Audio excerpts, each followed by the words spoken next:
You know how it can be difficult to say nice things about yourself or to be proud of your achievements and your accomplishments? I get that.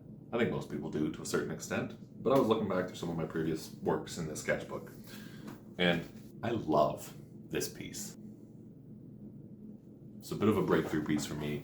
A little bit of mixed media, making some mistakes, leaning into some mistakes, some intentional, some accidental, and just running with it, not knowing what the next step was, not really having a plan. It wasn't a gift for someone, it was just making art for the sake of art because I wanted to. This is one of the first things I actually recorded when I was intending to set up this YouTube channel. Why don't we take a look?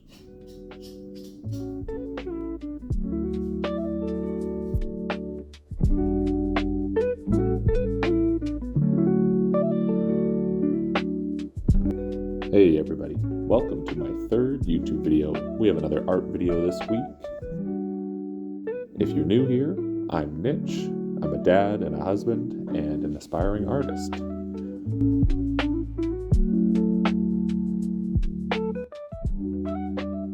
I'm sure I'm not the only one. Make a cup of tea with good intentions to drink it warm. And then you start drawing or painting or playing a video game, reading a book, and lukewarm at best. Isn't that just the way it goes? My initial plan for this piece really was just a simple sketch.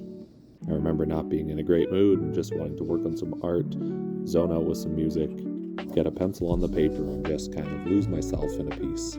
I had no idea I was going to go on to finish it, and I'm really proud of how it looks once I got to the end. For line work, I'm pretty happy with that. No. I think I'm gonna ink some of these. Maybe finish with some watercolor, but why not?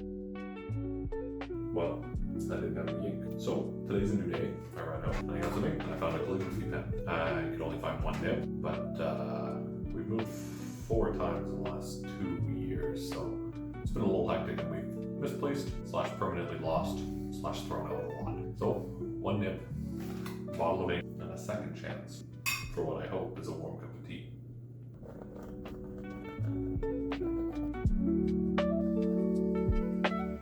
You did hear that correctly.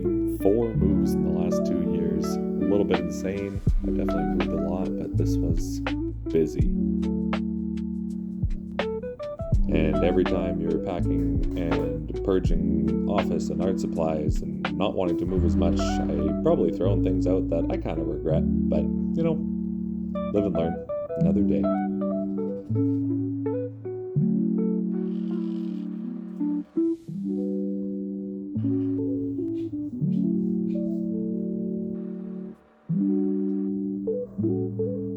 There's something so relaxing and meditative, I find, about using an actual ink quill. There's something so satisfying about the scratching feeling of the quill on the paper using an actual calligraphy pen that I'm just addicted to.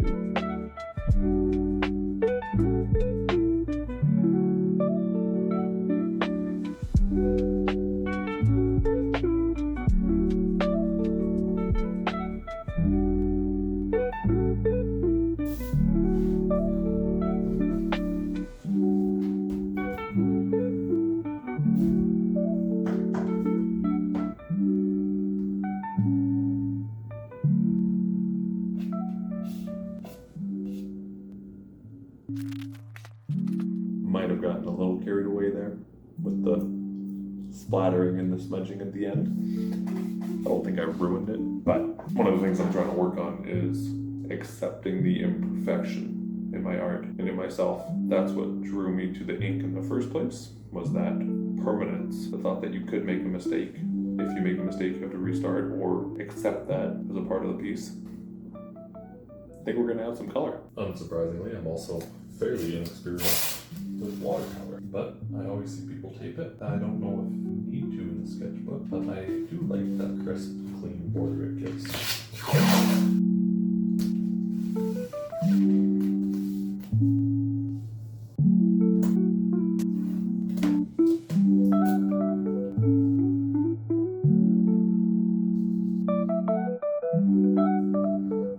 I also remember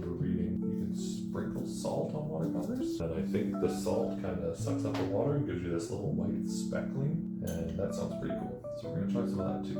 Which I just sprinkle up here in the second corner, and we'll come back to it and decide what we think about that after the fact. Kind of going for like a magical, mystical, mushroomy environment with lots of spores in the air, so I want blues and greens. I want it to be splotchy, I want it to be messy. I don't imagine mushrooms would take too kindly to thinking that their environment was this pristine, well laid out house, you know?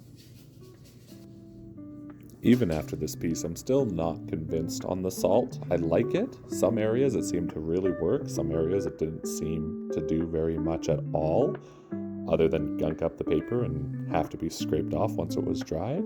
But it did do enough that I'm going to try it again.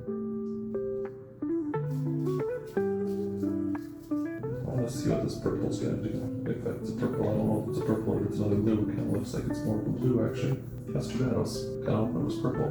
But I suppose I have the power to make purple, don't I? If I use that blue. And what if I came up with some red? See, that's not something I was planning at all. I wanted a bit of a purple, but I wasn't really planning on this raspberry orchid color coming in. But I don't know that has to be a bad thing. Kind of groovy, actually. I don't think watercolors necessarily have to be this messy, but it is fun doing them as such, or at least having fun right now. But I think this is the part of painting that I always enjoy when I'm just getting color down.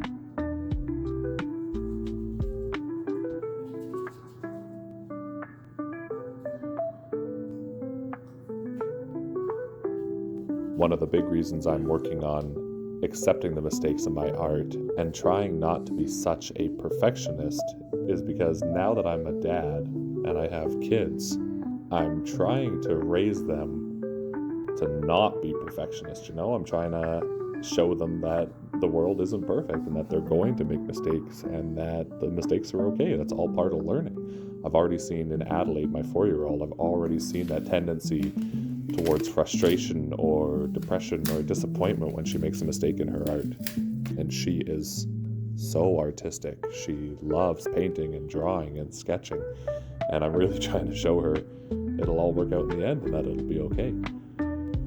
So this piece for me is actually huge because I've made so many mistakes and there's so many things that I didn't like about it. But instead of restarting or throwing it out or leaving it half finished, I wanted to see it through and just see what the finished product would look like.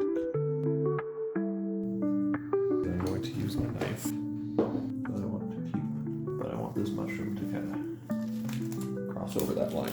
What a fun, colorful piece this has turned into. Another sip of our tea. This guy has to be red. You know, I just think it has to be red. Like, so red. I think we're gonna just not worry about the dots. I'm gonna try to get a cool effect that I'm happy with. And then I'm gonna acrylic paint, white acrylic to get the dots back.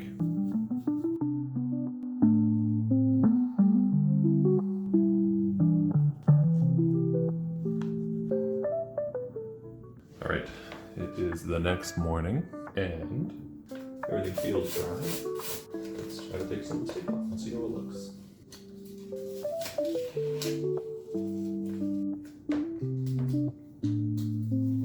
Ooh, that's what I was hoping for there. I love watching tape peels. I had to include some of this.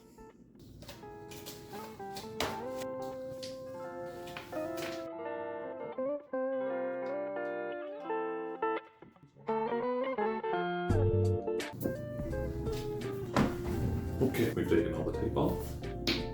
I'm pretty happy with everything overall, honestly.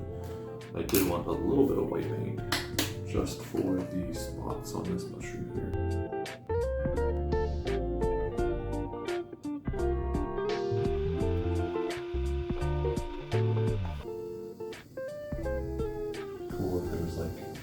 spores coming off of it. So while I have the paint out, a little bit of white spores coming off of some of the mushrooms.